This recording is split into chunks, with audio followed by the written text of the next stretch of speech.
Hadirin yang dimuliakan Allah Subhanahu wa taala, jalannya Nabi adalah perjalanan ngalap barokah. Setelah itu beliau berziarah kubur. Setelah itu berjumpa dengan orang soleh. Tahu Bapak Ibu, yang paling banyak mengambil keberkahan dari Nabi Muhammad dalam perjalanan Isra Mi'raj itu siapa? Nabi Musa. Nabi Musa itu jumpa berapa kali sama Nabi? Pertama jumpa ketika di kuburannya Nabi Musa. Kan jumpa sama Nabi Muhammad. Yang kedua ketika sholat di Masjidil Aqsa, jumpa dengan Nabi Musa, karena semua Nabi dan Rasul kumpul di tempat itu.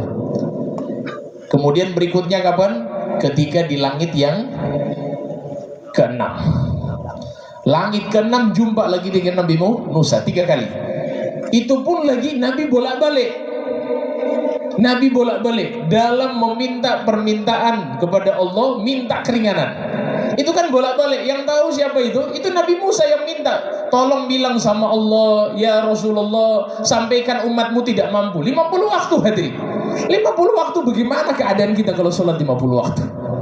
Bukan 50 rakaat, 50 waktu, bayangkan. Setelah itu 50 waktu minta keringanan, jadi 45 waktu. Sudah selesai. Turun lagi, minta lagi keringanan, jadi 40, 35, 30, 25, 20, sampai turun jadi 5 waktu. Itu Nabi Musa jumpa terus. Ada ahli tasawuf bilang begini, sebenarnya Nabi Musa itu pengen langsung bilang kepada Nabi Muhammad, ya Rasulullah, bilang saja paling ringan, tidak usah kamu bolak-balik. Tapi Nabi Musa biarkan Nabi Muhammad minta 5 kurang 5. Kenapa? Karena Nabi Musa ingin menikmati pancaran cahaya yang ada pada Nabi Muhammad SAW ketika sudah berjumpa dengan Allah. Nabi Musa ingin nikmati itu, karena Nabi Musa nggak jumpa hadirin sama Allah. Kan disuruh datang kemana? Bi'ardil muqaddasah, datang ke tempat yang suci, gunung. Sampai di Tursina apa yang terjadi? Dapat tidak melihat Allah? Tidak. Pingsan Nabi Musa. Fakharra sa'iqa. Pingsan, nggak sadar, nggak mampu, nggak kuat melihat Allah Subhanahu wa ta'ala. Nabi Musa itu hadirin ketika masuk ke Ardul Muqaddasah, itu Allah suruh buka sendalnya Nabi Musa. Sampai di Tursina Allah suruh buka. La'na alaik ya Musa. Buka dalam Al-Quran, disuruh buka sendalnya Nabi Muhammad. Sampai ke arsy-Nya Allah tidak disuruh buka oleh Allah Subhanahu wa ta'ala. Sendalnya Nabi itu tetap dipakai oleh Nabi Muhammad. Sehingga jangan heran ulama-ulama kita menyetujui kopiah kita yang ada sendalnya Nabi Muhammad. Coba lihat kopiah kita, biasanya ada gambar terompa. Itu terompa itu adalah sendalnya Nabi. Orang bilang, kenapa kok sendalnya Nabi ditaruh di kepala? Kamu tidak tahu sendalnya Nabi itu sudah sampai di Sidratul Muntaha. Sampai ke Sidratul Muntaha sendalnya Nabi Muhammad SAW. Bukan cuma di kepala kalau mau ditaruh. Kalau mau ditaruh di dalam hati kita, kita taruh dalam hati kita. Sendalnya Nabi itu sudah langsung berjumpa dengan Allah Subhanahu. Shallallahu alaihi Nabi Muhammad. Sehingga semuanya jadi mulia. Apa yang ada dimiliki sama Nabi semuanya dimuliakan oleh Allah. Hadirin yang dimuliakan Allah Subhanahu wa ta'ala, maka ingin saya sampaikan kepada kita semua untuk bagaimana mengikuti daripada ajarannya sahabat Nabi Muhammad. Pokoknya taat kepada guru. Selama guru mengajarkan kepada kita yang baik, kita ikuti. Husnudzon kepada guru, husnudzon prasangka baik kepada guru. Sampai kalau seandainya, Masya Allah, beberapa orang yang saya kenali daripada yang ada dari kawan-kawan yang ada di MPTT, itu yang saya lihat, Masya Allah, yang fana kepada guru itu, mohon maaf saya bisa katakan adalah wali Jakarta. Fana kepada guru. Beliau sudah, pokoknya apapun yang terjadi, beliau punya fana kepada guru. Hilang semuanya. Keinginan dirinya beliau batalkan. Sudah kelas bagaimana ridhonya guru? Ridhonya guru. Ya, insya Allah mudah-mudahan Allah panjangkan umur beliau, insya Allah. Disehatkan badannya, insya Allah.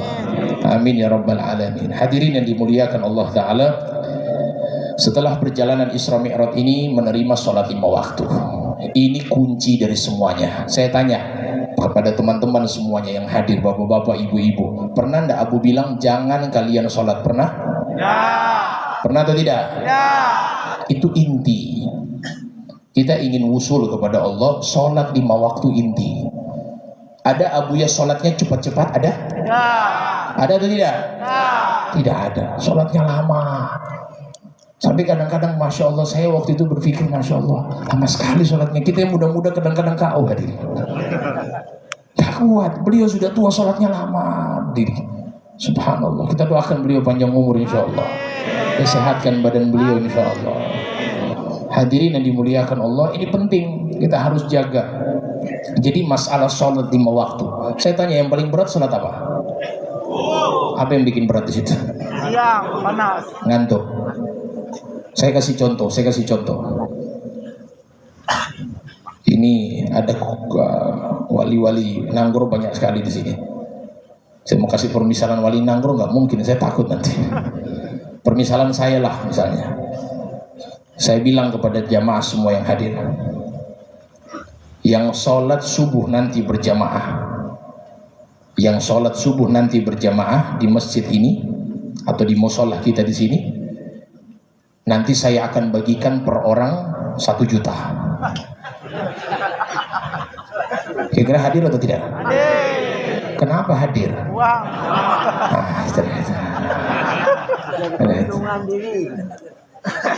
Plus beras 10 kilo. Minyak goreng 10 kilo. Rame atau tidak masjidnya? Rame atau tidak? No. Apa sebabnya rame? Beras, minyak. Ya beras berarti. Plus uang 1 juta. Siapa yang nggak mau rame hadirin? Ada orang saya yakin etikaf di masjid nggak pulang-pulang ke rumah dia. Punya khalwat di masjid. Nah, ini saya ingin sampaikan hadirin, yang dijanjikan oleh Allah lebih besar daripada itu semua. Di situ kata para ulama, cara kita menilai diri kita ini uzur dalam melaksanakan sholat itu bagaimana? Uzur dalam melaksanakan sholat itu bagaimana? Cara mengukur itu, kita misalnya kurang enak badan, oke? Kan begitu kan? Kadang-kadang kurang enak badan. Sudah masuk waktu sholat, kurang enak badan, biarlah, nantilah. Kita ukur diri kita, kalau memang uzur kita benar-benar dibolehkan oleh syar'i, maka kita timbangnya dengan begitu tadi. Kalau seandainya di masjid sekarang ada bagi-bagi uang 1 juta, kira-kira sembuh atau tidak? Berarti ujungnya bohong di situ. Gak benar berarti. Itu cara menimbang supaya kita tahu kita ini udur meninggalkan sholat atau tidak. Jangan sembarangan hadirin. Justru cara kita usul kepada Allah, jangan tinggalkan 5 waktu. Hadirin, kita sudah mau masuk Ramadan. Sudah selesai bahas Isra Mi'raj. Mudah-mudahan setelah ini kita insya Allah lebih semangat lagi insya Allah menghadapi Ramadan. Lakukan amalan utama di bulan Ramadan. Nomor 1, jangan tinggalkan Quran. Baca Quran. Baca Al-Quran. Belajar, yang tidak tahu belajar, nggak apa-apa. Sedikit demi sedikit baca Quran tiap hari. Itu yang dilakukan sama Nabi. Nabi itu baca Quran di Ramadan dahsyat, luar biasa. Imam Syafi'i hatam Quran di Ramadan berapa kali? 60 kali hataman. Imam Syafi'i hatam Quran di Ramadan berapa kali? 60 hataman. Kita nggak usah jadi Imam Syafi'i hadirin. Berat kalau jadi Imam Syafi'i. Kita paling tidak 1 bulan itu 1 kali hatam itu sudah cukup. One day one juz. 1 hari 1 juz cukup, insya Allah. Kemudian berikutnya, yang kedua yang perlu kita lakukan adalah sedekah di bulan Ramadan. Perbanyak berbagi. Nah, ini kan di sini kan kumpul semuanya. Teman-teman yang suluk di sini, mereka buka puasa, kasih. Tapi kalau sudah disediakan, kita tambah. Itu menyenangkan. Bayangkan kalau orang buka puasa lihat makanan banyak, senang atau tidak? Sudah menyenangkan hati orang kita berarti. Kita kasih makanan, berikan makanan, itu pahalanya luar biasa. Karena Nabi SAW ajwadun nas wa kana ajwad ma yakun fi Ramadan. Nabi itu kalau di bulan Ramadan termasuk orang yang paling dermawan, dan paling dermawannya Nabi adalah di bulan Ramadan. Hadirin, yang ketiga, kita usahakan bagaimana menjaga adab-adab di dalam